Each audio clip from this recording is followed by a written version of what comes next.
time better once they were explained to me that this can come back again, and that is, and I have to stress, that is prevention, having checkups once you have cancer, to make sure that you do get your checkups, that you do get your blood tests done, because it was imperative for me. I am not your typical, as my doctors tell me, I am not your typical patient. I react to things differently.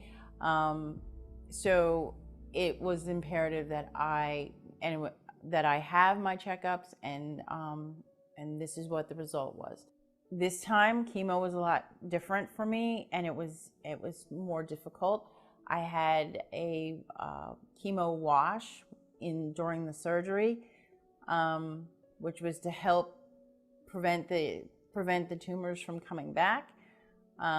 So it was almost like I already had a double dose before I started. So I was experiencing a lot of things earlier this time. My reaction to the carboplatin, I broke out in hives, and so it happened every single time, which was something that didn't happen before. So it was a little bit more difficult the second time around, and it was a little bit more frustrating for me. But once again, I had really good doctors that were explaining everything, and I had friends that were there to help, and my job, people understood, and they wanted to know how I was doing, but there was no pressure at all. The only thing that they said was, please get well. The Cancer Society was a tremendous help. And initially, I didn't want to go to the Cancer Society, and it wasn't because it was, the Cancer Society. No, it had nothing to do with that. I just thought that, did I really need them? There might be people that are sicker than I am that may need help. But my friend Vanessa kept encouraging me, please go. I had another friend, Irving, he was like, hey, I heard them on the radio, please go and just talk to them. So I went to talk to them. And I found out that besides them being good listeners, that there was things that they offered that could help. There was information that they gave me. So I sat there and talked to Jennifer for about 2 hours that day. And she set me up, and she talked to me about, she listened to my story, and it was a good experience. They were there through the first set of cancer, and for the second. And they've been there to help me when I've had to go back and forth with hotels and such. Now it's a little bit easier because it's covered by my insurance, but still, they are there. They're still there to help with advice. And now I am trying to help give back to them. And that's a wonderful thing. What I learned was, don't be afraid to reach out again and get help where you can. And they were a tremendous source of help and a tremendous source of support. And they always are. When you walk in the door, they're always smiling and always, how can I help you? They are true to their word about where the money goes. It goes to help those that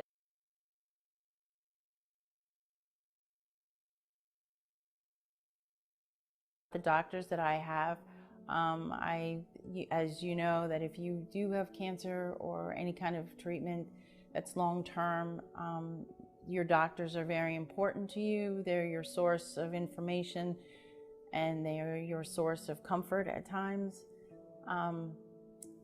I can't say enough about Dr. Vanitha Benoy, Dr. Richens, Dr. Lawrence.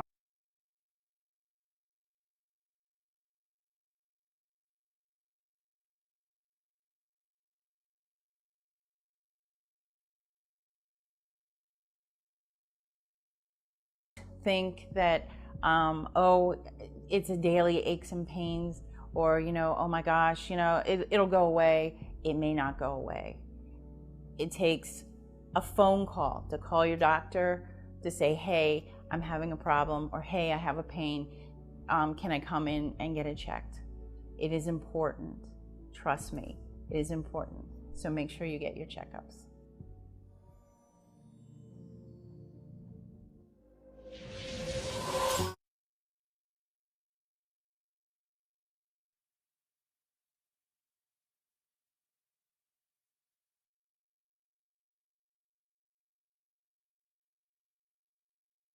The census is a head count of every person living in the Cayman Islands.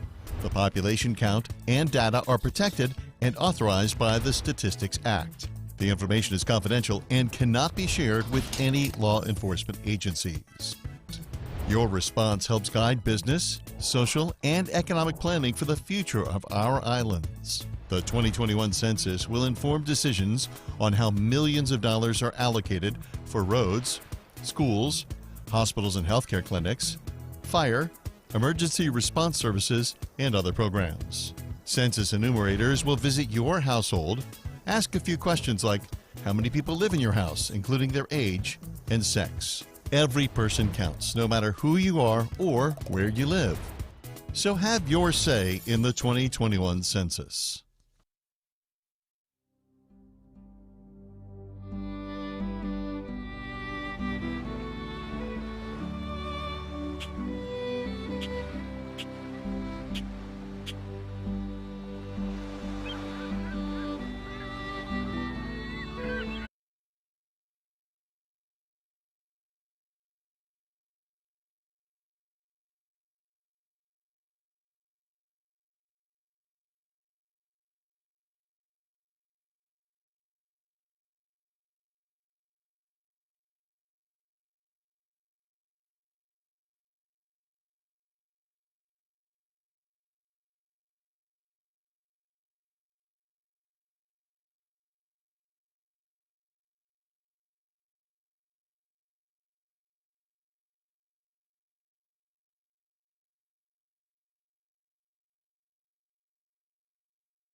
Minister born in Cayman in 1863 and was of Scottish Jamaican descent.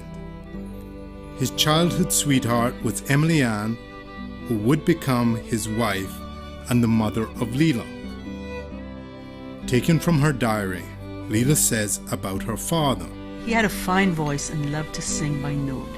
He had a violin which he played when the family gathered in the parlor to enjoy the evening together. Leela says about her mother. She was so faithful, self-sacrificing, tender and loving, so versatile and charming. Leela says about herself. The little girl was christened and brought up in the nurture of the Lord Jesus Christ, and from her earliest infancy loved her Savior and gave her heart to Him. She was bright, creative, and multi-talented. She was very, very artistic, and she just looked the part. She played the accordion, the harmonica, the piano, the organ, the ukulele, the guitar, and the mandolin. She composed all her songs on her own, and she superseded all her elders. She never hesitated to pour out her soul in song. She kept up her studies and practiced. She wanted to be a songwriter. She wanted to be a poet. Leela was full of expression, and her family encouraged her interest in music. She was always writing, composing, and singing. In 1914, Leela met Bentley Ross, a native of Honduras. 6 weeks later, they were married. I think he talked Spanish and worked with the boats as supercargo. And I think he was a seaman or a merchant mariner. And he traded between Honduras, Cayman, and Cuba. Before long, Leela and her husband moved to Honduras.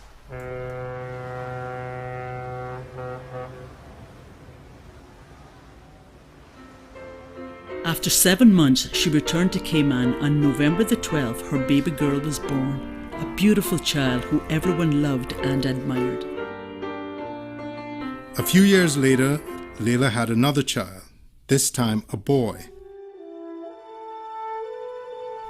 It's said that it was during this time period that she wrote the classic song Beloved Isle Cayman. It was in 1932, before the hurricane hit Cayman, that she wrote the Cayman national song, Beloved Isle Cayman.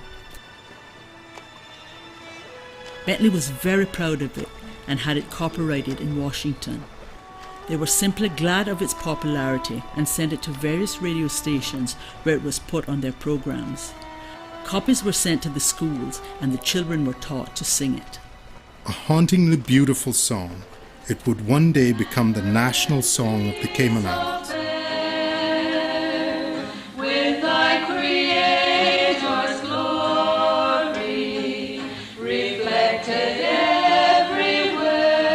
And this one is a most beautiful anthem. I think it's the most beautiful one I've ever heard, quite frankly. The words and music tell us a lot about Miss Leela's persona, with her Creator's glory reflected everywhere. In other words, she saw God in everything when she looked around the island. The breezes, the ocean, the birds, everything. She saw God in them. You read her poems and all you can see is her view of things as being beautiful. Yeah.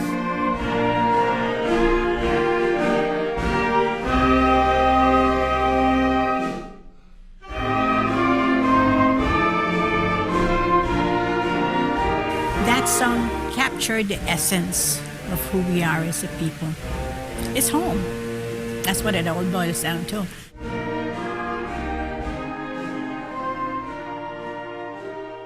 5 years later, in 1937, Leela's husband, Bentley Ross, traveled to Cuba for business.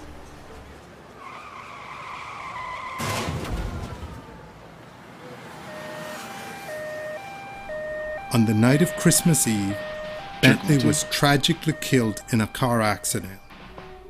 Only 39 years old and a mother of two, Leela was now a widow. And the heavy clouds of grief enveloped Leela, and it seemed she would go under. God in His wonderful love sent her a dream or a vision in the early hours one morning. She thought that she stepped into the old home and called out, "Who was it who rung the bell and said, 'Be happy'?"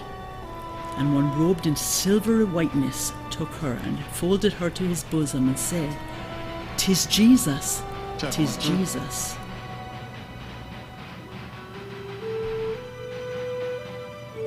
She awoke and put her house in order, and from that day determined to make home happy and comfortable for her children. Leela moved back permanently to the Cayman Islands. She settled back into Georgetown and got involved in the community. I lived in town then, and I went to work in with a lady, Leela Ross. I worked with her in the kitchen. A multi-talented woman, she eventually became the head librarian of the Georgetown Library. In a time when education was not valued and young men were expected to go to sea and send money home, Leela freely shared knowledge with those around her. Reading was my thing, and of course that didn't go down well, and so I took refuge in the library, and that is when I met Miss Leela Ross. Remember, Cayman was a segregated society, and for a white woman taking interest in a colored boy from Mayor Street was extraordinary. Well, I first met Miss Leela when I was 12 years old.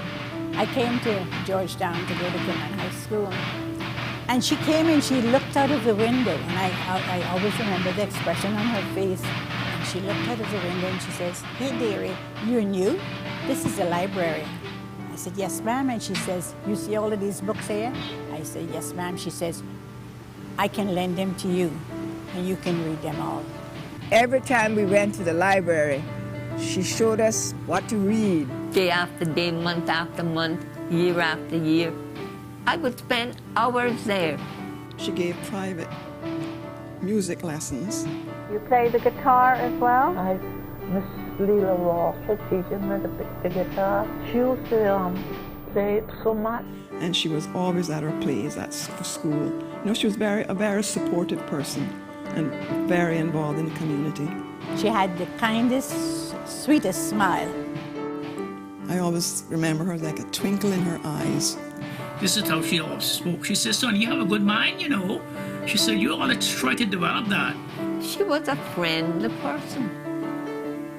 And she was real. She wasn't make-believe. Her presence was felt in the community because she was involved in pretty much every aspect of our lives. She was a big person. I'm lonesome and unhappy, for mosquitoes make me sore. For everyone I kill, I find a million more. If you were here beside me, I don't think I should care. Check 1, 2. For you could kill mosquitoes and still caress me there. Oh, sure, I get a little love note in there, boy. Over the years, Leela established herself as a well-known and prominent woman in Georgetown. Women did not get the right to vote until 1959, but they did not vote until 1962. And in 1959, Leela was one of those persons who signed this. This is her name, Leela E. Shire. After this push, Check 1, 2. remove the sex disqualification. Check 1, 2. Miss Leela was not just a writer. She was part of the political process. But despite being involved in various community activities, her main love was always Check music. 1, 2.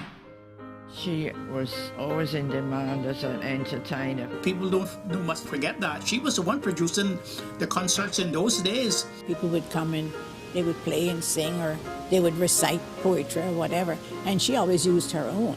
She wrote on every minutiae of things in the Cayman Islands. That she wrote topical songs. If there's any special functions in the town hall, she would write a song about that. Yep. Check 1, 2. Dedicated Christian, Check. Leila was a member of the Presbyterian Church her Check. whole life. 1, 2. 1, she was also 2. the choir leader Check. in the Presbyterian 1, Church, or the 2. Men's Memorial Church, 1, as you know 2. now. Check 1, 2. Was Check very 1, involved 2. in the life of the church. Check 1, 2. Check 1, 2. I remember Leela singing in the choir when she was pounding on the organ. She was up there singing.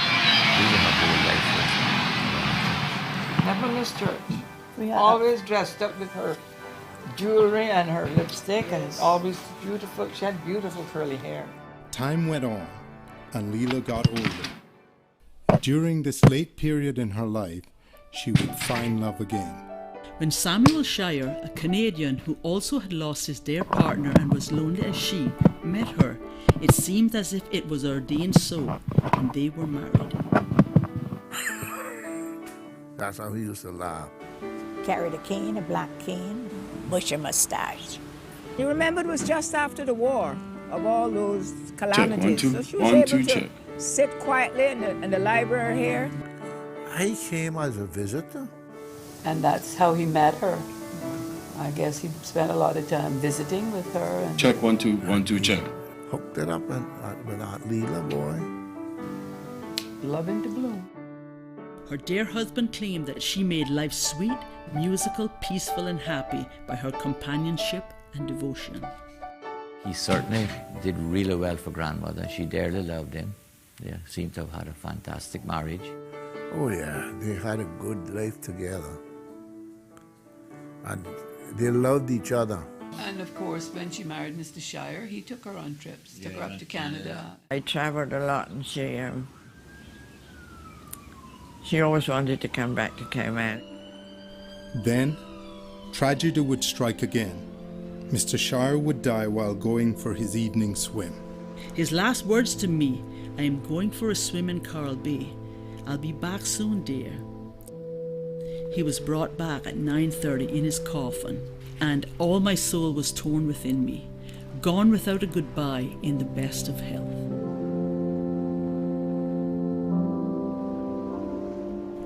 But though from out the bourne of time and space the floods may bear me far, I hope to see my pilot face to face when I have crossed the bar. Now widowed twice and in the twilight of her life, Leela moved to her son Benny's house on the ocean on North Church Street. I remember when we were school children and went to always past the house every day. A lot of times she was playing a guitar or she would be tuning up and composing, looking out over the water. In 1968, Leela's health began to decline rapidly. As the days went by, she got weaker. She didn't write too much after that. Leela's footsteps are growing feeble, once so fearless and bold. As she feels the shadow of the evening of her life lengthening, she wonders, has the world been any sweeter for anyone through her life? I guess they didn't realize she was so low in health at the time. And I was just holding her hand, and she started to breathe real deeply, and I thought, oh, something is happening to her. I said, she's dead. She's dead, Robert. I heard the voice of Jesus say, why wait for weary years? Come now to me, my child, and I will always calm your fears. I came to Jesus in my glad and happy, glorious youth. I found in him a lasting joy, a well of life and truth. Leela died on September 26, 1968. Throughout the course of her life, she wrote hundreds of songs, many of which are still sung by Caymanians today. Miss Leela was really a child of God and who loved the things of God and who was interested in her community and all the things that really matter in life. She was a gentle old soul. That smile. I always remember her smile. I don't think I ever saw her that she didn't smile and have something nice to say. She was just a lovely, lovely person. She was the first inspiration for learning and for truth. She's one of the greatest Caymanian women.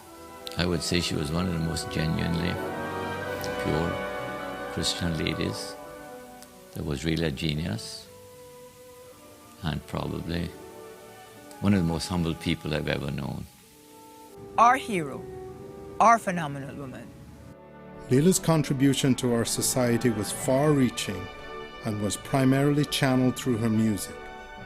Music was her life, and it was through music that she imparted herself and shared the beauty of Cayman to the world.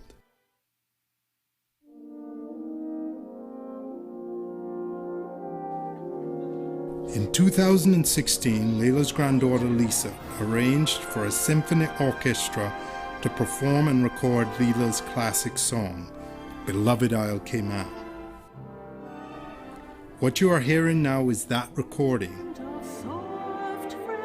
This symphonic recording is a fitting achievement for Cayman's most famous song by our most famous musician, Leela MacTaggart Ross Shire.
before that moment was this recruitment process. I think one of the things to note in our public service and our civil service, we don't get promoted.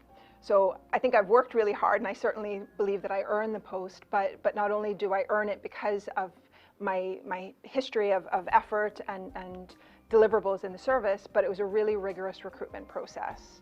There was psychometric testing, there was an interview panel that included people from the private sector.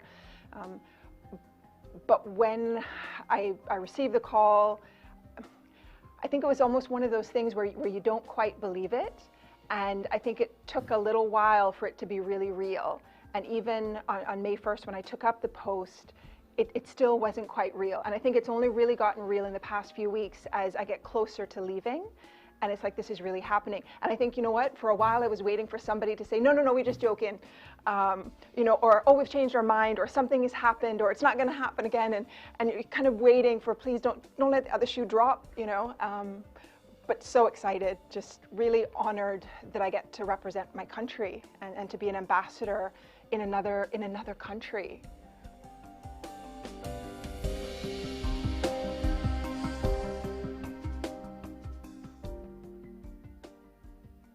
I think the opportunity to really represent my government overseas. I've been spending quite a bit of time over the past weeks meeting with senior officials in government as well as in the private sector. And the invitation to the government is, the London office is an extension of the Cayman Islands government in the UK. We're an extension of every ministry, of every portfolio. And so the invitation that I've extended in the meetings is, how can we assist your ministry? How can we assist the government? How can we contribute to delivering the broad outcomes of the government, the priorities of our political leadership? And so those are the conversations we've been having, and I look forward on that side to be able to start delivering things that connect back here, that are meaningful over in the Cayman Islands.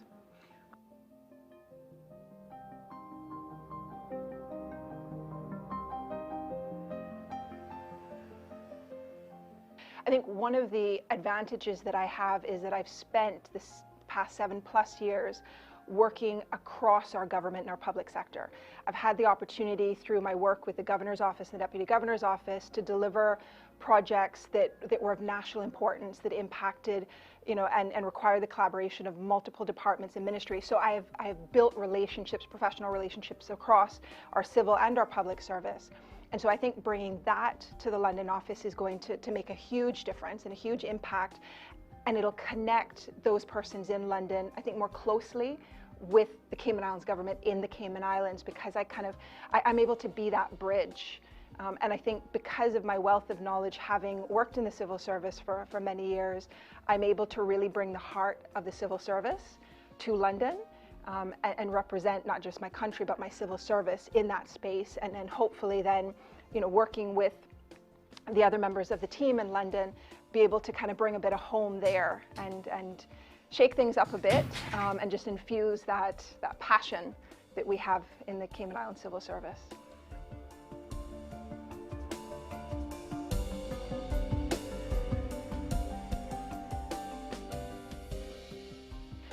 So I definitely want to make the London office seem more relevant. I think sometimes people don't quite know what the London office does. How does it connect? How is it useful? How is it valued for money? How does it benefit the Cayman Islands government, the Cayman Islands as a whole? And so certainly I'm looking for opportunities to be able to demonstrate its relevance and to be able to deliver things that connect back to home, but that we can measure and demonstrate in doing this. This is how we've helped the Cayman Islands government, the Cayman Islands as a whole, exploring and looking for unique opportunities for the government, for the country, for businesses here, using social media.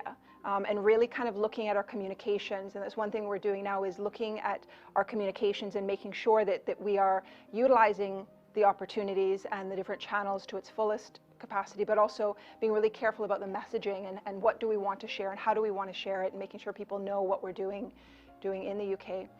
I think in terms of what a day looks like, I think since May 1st, when I took up the post, I've been delivering that work from here. And so, you know, the day looks like meetings with key stakeholders. I'm a member, as a representative, a member of UCOTA, the UK Overseas Territories Association. And within that group are representatives from each of the other OTs. So a lot of the work that's done on behalf of the Foreign and Commonwealth and Development Office in the OTs is done through UCOTA. So I've been engaging with my UCOTA colleagues, and through that work we're able to advance agendas and important policy issues for the territories as a whole in the space in the UK. So really advocating for the Cayman Islands government through the engagements with stakeholders, through the work of UCOTA, and then also, working with ministry. So, one of the things that has been an ask is I've been meeting with various civil service, senior civil servants here, is, helping them to maintain relationships in the UK. So the Cayman Islands government, different delegations will travel a few times a year, but in between travel, relationships grow cold, they grow stale. And so using the London office to ensure that there are strong relations with our key stakeholders in London, both in the civil service, in Parliament, as well as in the private sector. And then where there's a change of people, that the London office is aware and builds relationships with the new people on the scene, so that when our delegations come, it's much easier to engage in that business space because you're engaging with people that are familiar with your government.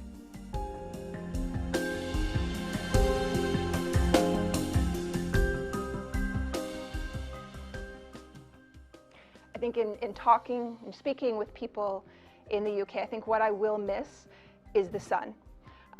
I love to just be able to stand outside and you just feel the warmth of the sun. And what I understand is that the sun comes out sometimes in the UK, but when it comes out, you can't feel it. It just comes for show, as we say, but it don't do nothing to warm the soul. And so I think for me, it's that Caribbean sun that I'm going to miss the most.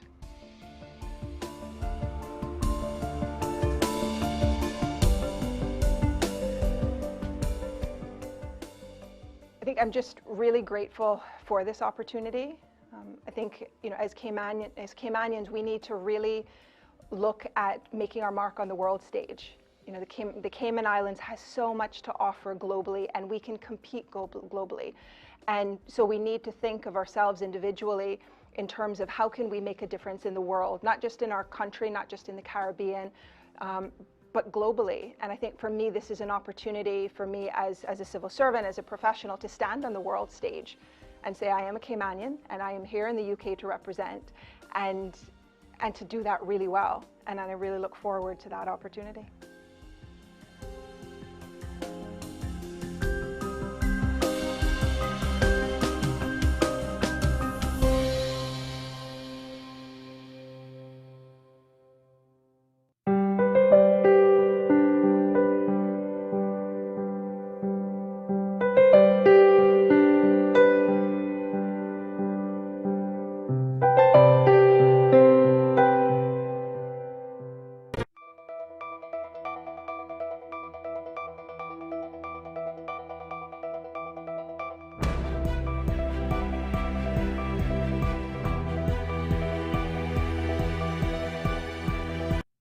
Hello, everyone, and welcome to today's press briefing. I'm Donna Bush. As always, I'm happy that you can join us via our various CIG television channels, as well as on Radio Cayman. We begin with a prayer from Reverend Jerome Small. We're mindful as well that all across the world, there are voices that often go unheard amidst this pandemic. Open the hearts of those around them to truly see and hear them, so that they know that they are heard and they are loved. Be with the leaders of all nations, especially the leaders of these Cayman Islands. Give them the foresight to act with clarity, love, and true concern for the well-being of the people they are called to serve. Be with the doctors, nurses, researchers, and all medical professionals who seek to heal and help those affected. Grant to all frontline workers your protection and peace as they put themselves at risk. Amidst the reality of our COVID-19 experiences, we are mindful that soon this year's hurricane season will be upon us. And so we ask you to keep us safe. Grant unto us favorable weather. Protect us from the unpredictable elements of nature, and preserve us from all harm. We make all our prayers with confidence in your love here, through Jesus Christ our Lord. Amen. And thank you, Reverend Small. We now welcome our esteemed panelists, His Excellency the Governor, Mr. Martin Roper, Premier the Honourable Wayne Panton, the Honourable Education Minister Juliana O'Connor-Conley, and Minister of Health, the Honourable Sabrina Turner. Joining us on Zoom online is Dr. John Lee, the Chief Medical Officer, as well as some members of the media. In studio with us, we have the Police Commissioner, Mr. Derek Byrne, members of the media, senior civil servants and elected officials, as well as our sign language interpreter. We now go to Dr. Lee, who joins us via Zoom. Dr. Lee? Good evening, everyone, and it's been a long time since we've had one of these briefings. I'm talking to you from home as I'm currently in quarantine, having just returned from the United Kingdom. We have had 350 PCR tests since yesterday, and of these there was one positive traveller, but of course the thing that is of most interest is that there were 2 community positives. These community positives are doing well. One has been admitted to hospital and the other person remains at home, although symptomatic. The person who was admitted to hospital was not admitted for a traditional COVID reason. They had a fever and were otherwise unwell, but it was thought not to be related to respiratory illness, so there was not any immediate cause for alarm, which meant that a number of staff were unfortunately required to isolate as it was not realized the danger that was potentially there. These staff were immediately isolated and are safe in government accommodations. This all occurred last night. The positive result was returned in casualty in the middle of the evening, and contact tracing began immediately and has continued throughout today. So far, a range of tests have been done, swabs have been done on all of the immediate household contacts and people around the care environment of this person. There have been no other positive tests. In all, we have had 24 negative tests, which include 4 children. Those children are of interest because 2 of them actually attended school today, but those 2 children have tested negative and are clearly now in isolation, having been removed from school the moment that the risk was identified. Of the people that were involved in this, both the person that was admitted to hospital and the person's other relative were both vaccinated, fully vaccinated, as were 5 other people fully vaccinated and 1 partially vaccinated. I think this is something that we've all been waiting to happen. I certainly have been waiting for it to happen for many, many months. I think we've done incredibly well here in Cayman. I thank the public for their cooperation throughout the pandemic up to now. It only goes to show how easy it is for this very infectious virus to get into the community, the fact that we now have these 2 community cases. But immediately, as we have seen before, but not for many months, immediately the public health team sprang into action despite the hours and went about their role of contact tracing and isolating everybody that was necessary to do so. I thank them very much for this. Throughout the whole of the pandemic, they have worked without ever any question, without ever any hesitation, and they have done a really good job. So thank you for their ongoing support in the pandemic. Necessarily, we always focus in these situations on the immediate contacts of the people. So when it becomes contacts of contacts and people further away, more distant, we do not provide immediate testing for large numbers of people. It's just simply not necessary. As we can see that 24 of these people are negative, so that is very reassuring. If they are negative, once they're isolated, they're totally safe. They can't any longer transmit any developing infection or any infection that might develop should they develop it. And it's also really great news, as I mentioned earlier, that the 2 people who have tested positive are doing well. I do wish them and their families all comfort in this time, because I'm sure it's a time of great concern. The HSA, not only has the public health team obviously jumped into action, but in case there is any need, the flu clinic has reopened next to the accident and emergency department. As you look at the accident and emergency department, it's on the left. Should you need to attend, please call the flu hotline if you have any symptoms and want any advice or directions. That continues to be open.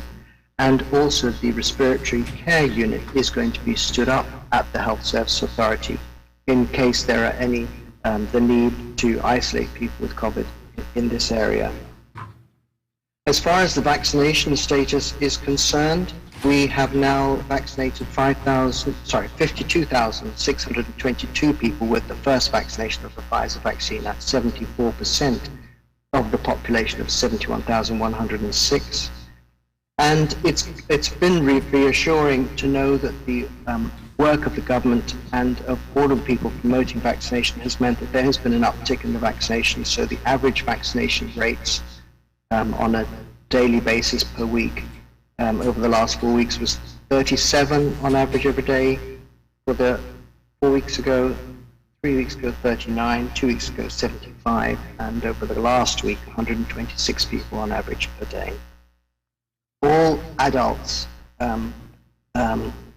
have reached a vaccination rate of over 75%, so that's a really excellent vaccination rate, and it is commendable that people continue to come forward for vaccination. And I thank them for that, because as we can see, vaccination is something that protects you from serious illness. Thank you very much, Donna. Thank you very much, Dr. Lee. I'd like to now call on the Police Commissioner, Mr. Derek Byrne, for an update.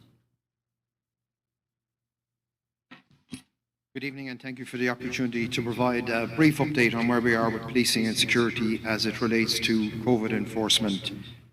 We continue to operate in a relatively safe, calm and stable environment.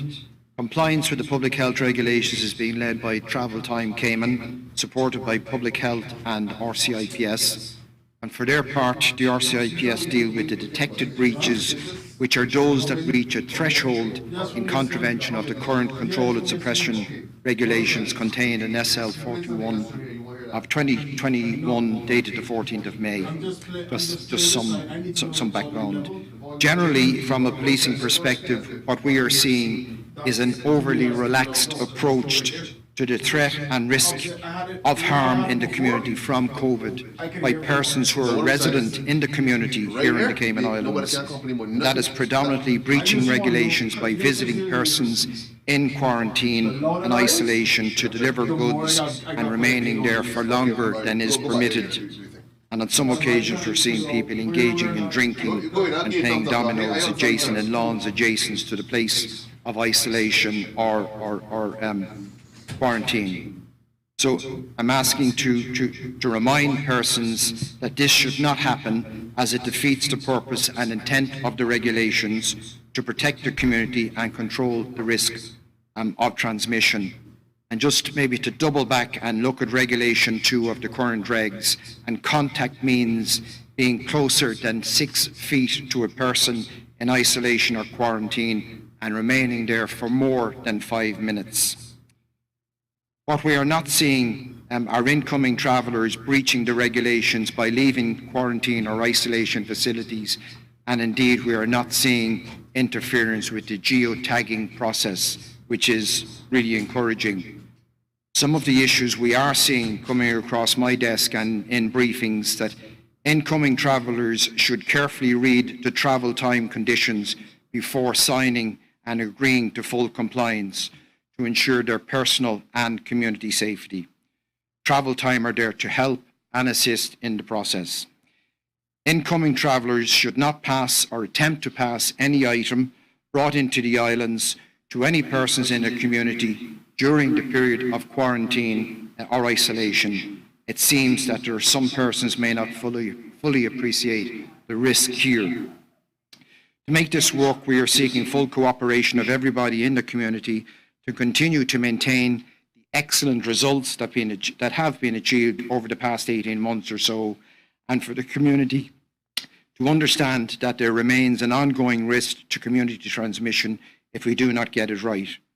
I take this opportunity to remind all persons that a breach of the current regulations is a criminal offence, carrying a fine of 10,000 Cayman dollars or 2 years imprisonment. And I mention that files are with the Director of Public Prosecution for consideration, and the 2 cases are listed for hearing in Magistrates Court commencing next week. Thank you, Commissioner Byrne. We now go to our Premier, the Honourable Wayne Panton. Thank you, Donna, and thank you to all of us, sorry, to all of you for joining us today, and particularly for those who are listening and watching on the various media. Good afternoon, good evening to everyone. We issued a press statement early this morning acknowledging that, as you've heard, a local resident has been admitted to Georgetown Hospital showing potential symptoms associated with COVID-19. Of course, that was subsequently confirmed. I want to say that government, cabinet, and caucus in particular have been working, some of us through the night, definitely from early this morning. We had a meeting of caucus and cabinet. We've been receiving regular updates from the Chief Medical Officer, Dr. John Lee, disturbing him in his quarantine arrangements. Apologies for that, sir. We've certainly been working with the public health officials and getting advice and information from them. And as has been noted, the confirmation was that the individual, the resident who had been admitted to the hospital, along with another member of the household, have been confirmed positive with the virus.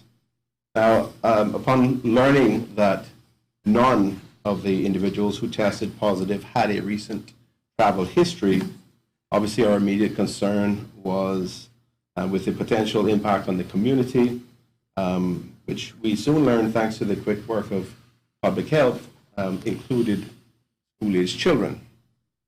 I want to commend public health's tireless efforts and rapid response to this evolving situation. Given the close-knit nature of the neighborhood involved and the families involved, the RCIPS has secured the area for everyone's safety, and individuals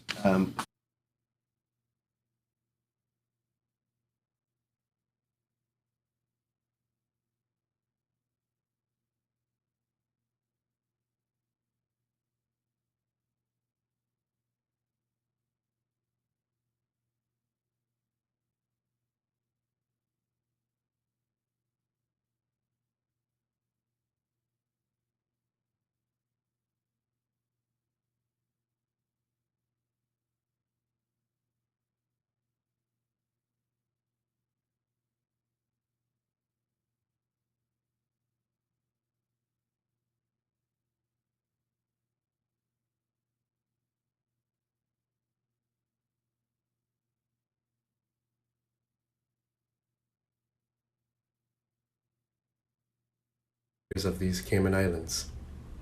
Give them the foresight to act with clarity, love, and true concern for the well-being of the people they are called to serve. Be with the doctors, nurses, researchers, and all medical professionals who seek to heal and help those affected. Grant to all frontline workers your protection and peace as they put themselves at risk. Amidst the reality of our COVID-19 experiences, we are mindful that soon this year's hurricane season will be upon us, and so we ask you to keep us safe. Grant to us favorable weather, protect us from the unpredictable elements of nature, and preserve us from all harm. We make all our prayers with confidence in your loving care, through Jesus Christ our Lord. Amen.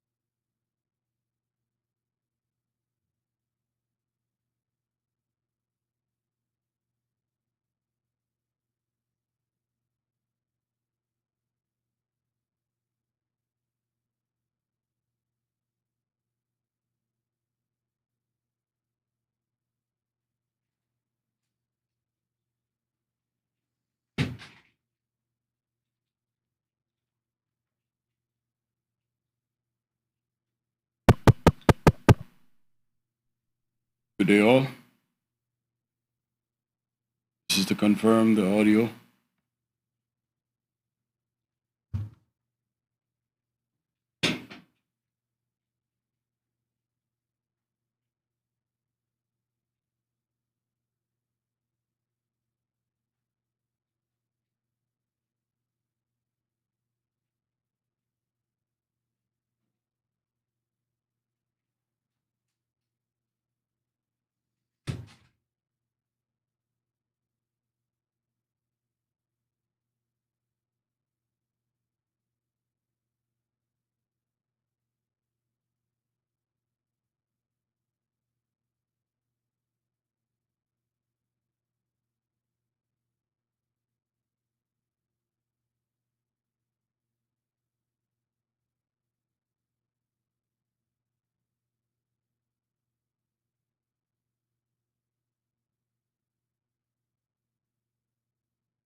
Placeholder? What you mean placeholder? Oh, that's probably a souvenir. I've never seen that before, so they probably took that with them. Hey, Wilks. I'm going to be on. I'm going to start with that one first. Start this one.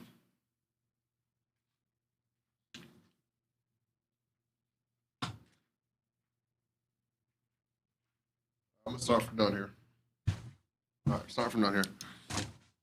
Yeah, so, okay, huh? That one? It was in view. Okay, stick it somewhere. So someone could actually see what's happening. Yeah, so the stage that we're going through is just more like just trying to feel out what's happening. And everyone's going through the same thing. Yeah. And hopefully we get over the hump. If we don't get over the hump, it won't be sustainable. So, media. Hey, Wilks, can you hear me? 1, 2, 3, 4, 5. All right. Keep going where? Here? Keep going here, the same place? All right. We got the amazing Lorena. Yeah, I said it right without, jacking up her name. Hey, Wilks, I had a bad nightmare last night, bro. It was horrible. Nightmare. Yeah, bro, I was dreaming about this place and graphics and new opens and all kind of stuff. And honestly, it was so real. I literally thought we ran a open a new open yesterday. Yeah, but it's no such thing. All right.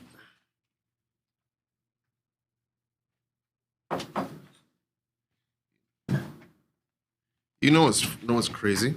That we set up these chairs, at least social distancing, limiting the folks coming here. And yesterday, they just like, this is. I see all these extra chairs. Yeah. It's brought in chairs, yo. We need a television, Lorena. Go out there. So maybe you could call up to your bosses, get us a. Yeah. So we're gonna be talking about the 4K cameras. Yeah, I'm speaking light. I think I'm speaking light. Lorena, am I loud?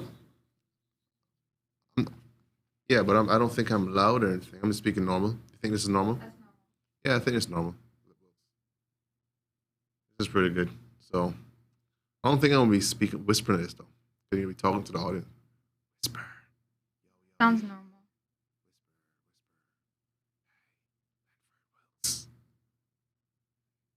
All right, it's good. Okay. Yeah. So this is normal now. And yeah.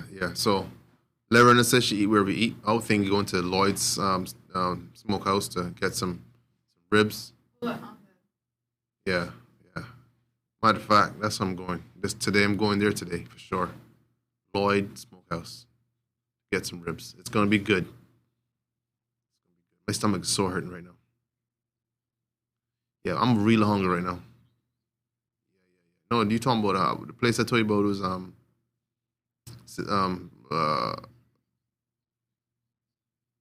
yeah. What I'm saying is I want to go to Lloyd Smokehouse. No, no, that's not the one by waterfront. That's one by the waterfront is yeah. Lloyd's is up there by Coconut Plaza. Yeah. Yeah, man. Right. Yeah. Can I go to the next one yet or no? Okay. Try to hear my conversation. So this would be testing like 3 and 4, yeah. Look at this. People here just leaving all the garbage on the ground. I thought they cleaned this up yesterday. His shoes and stuff. And then, yeah, Wilk. So that one seems a little hot. I heard that so loud just now. Hello? Through my earpiece. Yeah. All right. What's that place called? Right by the waterfront. Jeez on peace. I know. But the one right by across from Dairy Queen. Oh. Sandbar. Let me tell you, right? Better good. Oh my goodness, so good. Oh. Sunday brunch, or I should brunch, but Sunday little lunchtime time. Let me tell you, the ribs is off the chain. It is so legit. It is so legit. It is probably my favorite spot when it comes to ribs. Wilks, how was that, man? I'm just talking my ear off right now. And their briskets are real good. Yeah, I'm just talking normal right now. Talking normal. Yeah, so it's I'm moving my head, because I like to move the head and like to do all this stuff over here.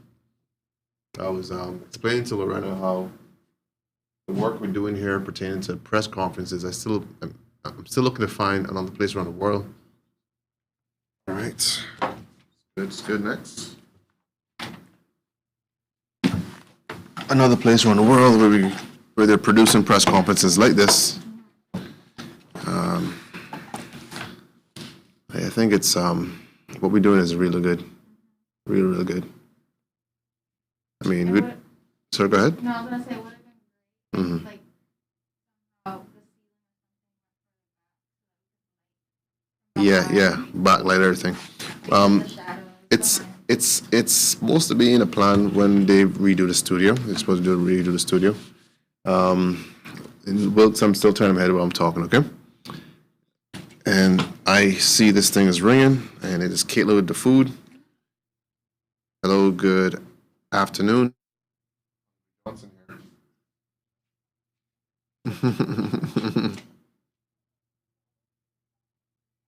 Miss Donna won't be here today, but if you do order for her, we will split the meal. Okay? Just want to let you know. yeah, yeah.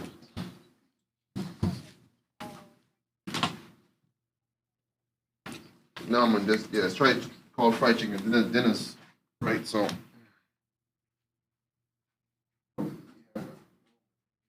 Got it.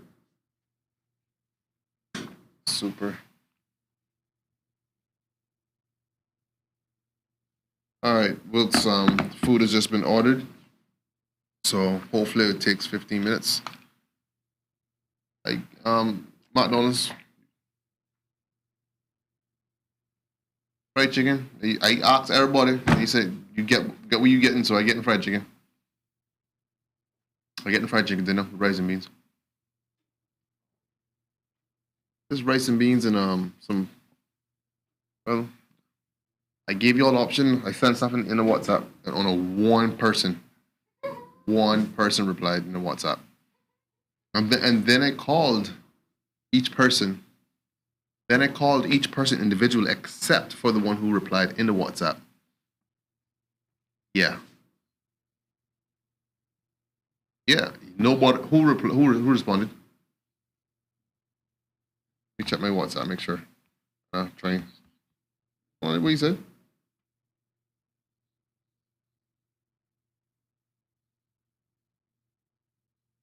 Hold on. Let me see what you said. Eats. Where's? Hold on. Oh, but that's because no one responded to me. So I just suggested McDonald's.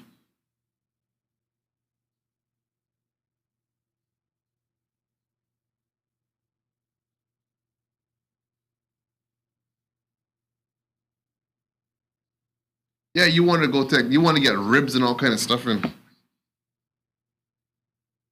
No, before that was all after the fact, man.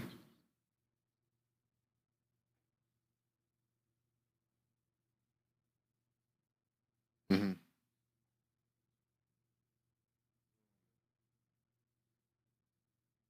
All right, if you no, we could get you something else if that's the case. Tell me what you want. Tell me what you want. I just try to find the quickest way for us to eat right now. You want me to go buy you some food? Or?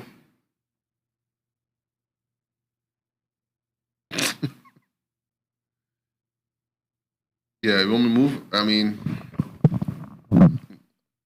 all right. So the thing is, hold on. I'm gonna turn the next way because if whoever's here might turn the other direction, right? And this issue is, well, this is better than waving a thing all over the place. It's waving it. So when you're waving this,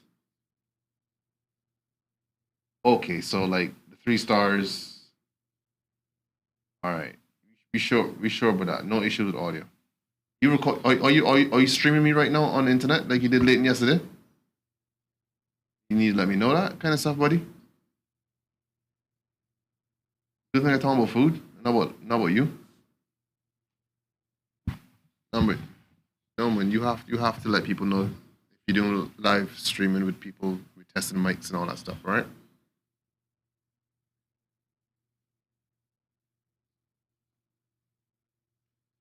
Right. Need some hang around you all guys here.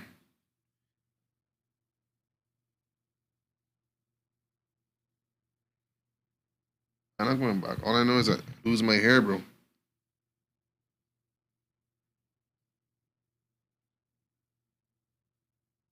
Yeah, sure. I ain't said nothing bad, so y'all could keep the 5 if you want to. That's on y'all.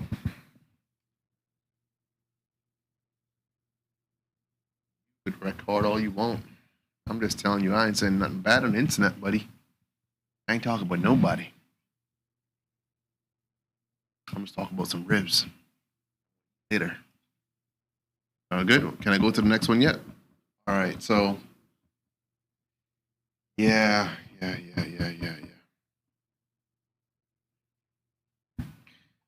Man, I had the boot camp class this morning, yo. Dude, them ladies weren't playing. They came out there just to relax, yo. So one lady like none of them out like I ain't play moving. Oh yeah.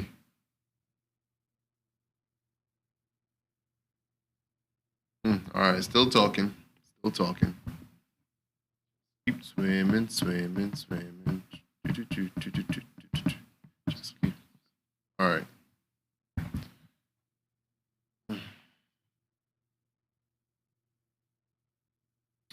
All right, I'm speaking again. So, Lauren, how's your boy doing? Is he feeling better?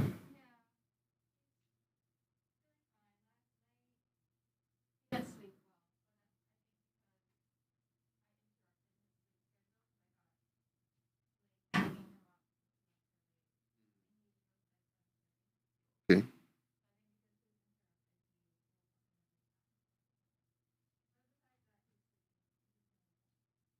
I'm glad to know he's doing better.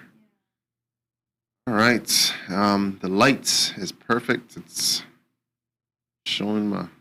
I was speaking to my wife. Was like, she getting all the gray hairs, and she's like, "How come you not getting no gray hairs?" No, because my hair falling out. I think all the grays falling out. You know what I mean? Yeah. Fishing, you show, right? That's what it is. That's a stress-free environment right there. It was stress-free until somebody called me. Jeez, on peace, I was just about to drop my line, yo, Wilks, and the phone call came in. I think it was you, no? No, no, it wasn't you. It wasn't you. It was, yeah, it was someone else. I was all vexed, man. So vexed. I mean, them snappers are waiting for me down there. Waiting for me, bro. All of a sudden, call. And then I was like, no problem, no biggie. I'll go after the presser. Presser became from 3 to 4 to 5. And then it was dark outside. All right, how was the audio? Tell me how the audio is, please. How was the audio? Is it good? Can I leave from here? Because I'm burning energy to stand up here. Yeah, we'll confirm when it comes, but I would say leave 4 and no more than 4. And then, we could test one additional mic just to be safe, All right.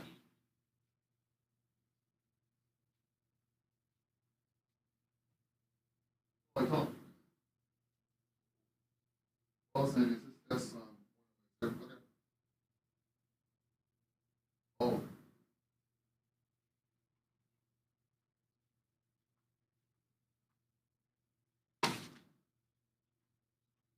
Yeah. Oh, wait, the thing for it. Mm-hmm. Yeah, I see. Yeah, I see it. My belly is hurt now, yo. Yeah.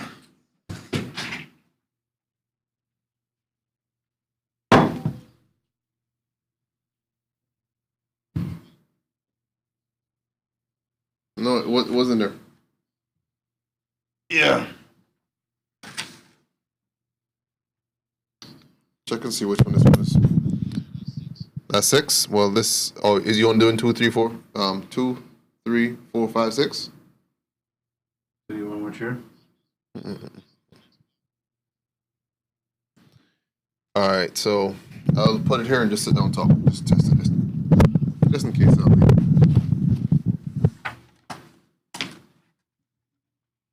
Alrighty.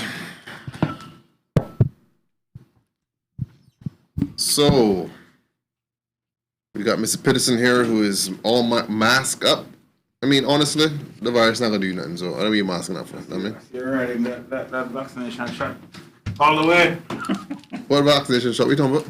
The one we depends, man. I know. I know depending on God, bro. No mask. Yeah, I depend on God, bro. Yeah, good. All right. Just pull it down. I'm gonna put it back on here. And you check this one as well. Okay, kill the stream, please.